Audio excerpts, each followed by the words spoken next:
A simple question has arisen over the years, provoking controversy amongst the community, and that question is, do passive abilities belong in Siege? Let's back it up first though. What does passive ability actually mean? Well, a passive ability is considered to be a special ability an operator permanently has. A passive ability will not be a part of an operator's primary gadget. And so, what is an example of a passive ability? Aruni being able to use her bionic arm to punch large holes in a wall is not a part of her Surrogate and therefore is considered a passive ability. Now that the basics are covered, allow me to explain why passive abilities are found within Siege in the first place. There's two reasons. Reason 1, Ubisoft has dedicated a portion of their resources into creating lore for Team Rainbow's operators. Backstories have been a part of Siege basically since its launch, and will most likely remain to be as Ubisoft continues to add depth to their game. Parts of Operator's lore have a chance of making it into the game as that Operator's passive ability. Going back to Aruni, she was seen in Neon Dawn's animated story disarming a bomb in Bangkok alongside Thermite, but unfortunately, things did not go as planned and she ended up losing her arm, which is where her prosthetic came in. That prosthetic is used to store and deploy her Surrogates, which are her primary gadgets as stated in the operator menu. But then, Ubisoft decided to give her bionic arm the ability to punch large holes through walls, also known as her passive ability. Reason number 2 for adding passive abilities into the game is because of realism. An example of this would be with the most recent addition, Skopos. She is truly one of Siege's most unique and best developed operators, but at the cost of bringing more confusion to the game. If Skopos' shell happens to walk through Tubero's Zoto canister, it won't be affected by the freezing temperatures as Ubisoft deems it to be realistic.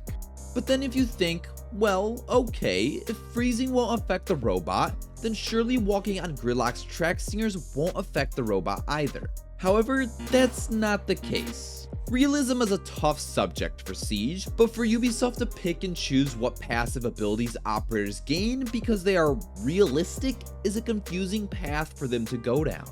Players began to dislike the introduction of passives when Zofia was introduced, yet her Withstand was not the first passive ability. Smoke is technically the first operator due to him being immune to his own toxic gas.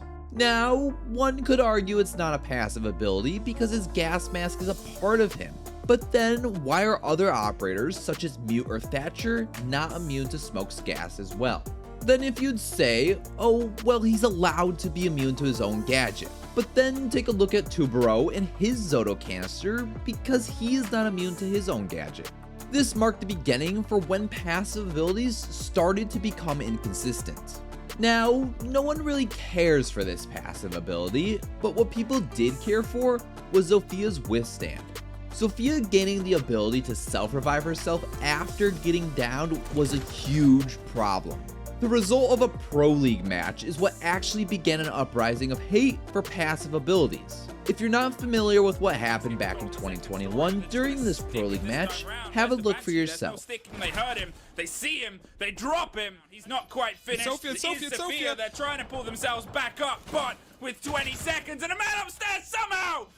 Aces goes down a 1 versus 1. They lost it. They picked themselves up just in time. Corey versus Usus. Gonna try and stick it. As you saw, Zofia was able to win the round because she had the ability to self-revive and take out the 2 remaining attackers before they could finish her off or disarm the diffuser.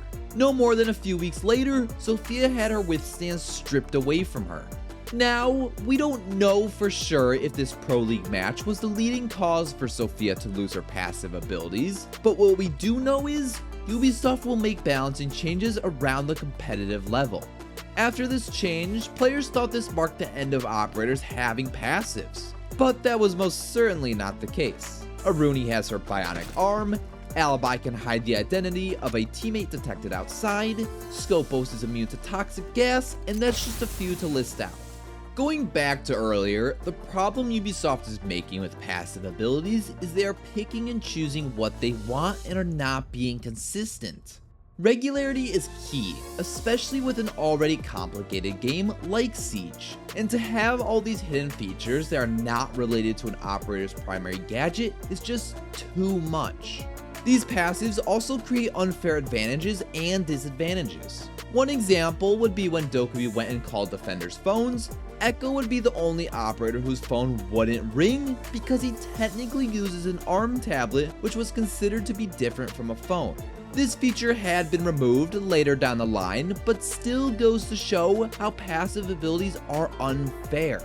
It just makes no sense for certain operators to have access to a passive ability and for another operator not to. And with the new operator Scopos, it's clear Ubisoft has no eyes set on wanting to remove passive abilities because their robots ended up being implemented with a handful of their own. Now, how could Siege resolve this problem? Well, they could go a few different routes. The first route they could go down would be to take a step back, look at everyone's abilities, and ask themselves, does every operator only have one ability? If not, they would need to ensure that is the case by outright removing passive abilities they have put in the game. That's the easy solution. Another solution could be for Ubisoft to officially implement passive abilities into the game. I know this would be a huge task for them to take on, but this would also bring an unfathomable amount of content to the game. An example could be all SAS operatives gain immunity to Smoke's gas canister, allowing attacking operatives to push the bomb site or plant the diffuser without having to worry about taking damage from Smoke's toxic babes. However, the question would still remain, does Siege need more depth to their already difficult to learn game? New players would have more to learn, but at the same time, adding passes would most certainly increase the skill gap between players, making Siege just that more competitive. No matter what road Ubisoft chooses to go down, if any, consistency is what matters. A prime example of Siege ensuring consistency was when they changed color lights on gadgets to correspond with that team's color. If you're new to Siege, or perhaps you just don't remember, gadgets would have their own color light. It wasn't defense had blue lights on their gadgets and offense had orange lights on theirs, the light colors were just random. The reason this was an important change was because it ensured consistency. New players are able to easily identify what gadgets are a part of their team so they don't go breaking them. If Siege wants to continue to develop and be that competitive first-person shooter they strive to be, then ensuring the correct balancing changes for all operators will be an important step to take to achieve that goal. With all that being said though, these are my thoughts, my opinions, but my question still remains to you guys, do passive abilities belong in Siege?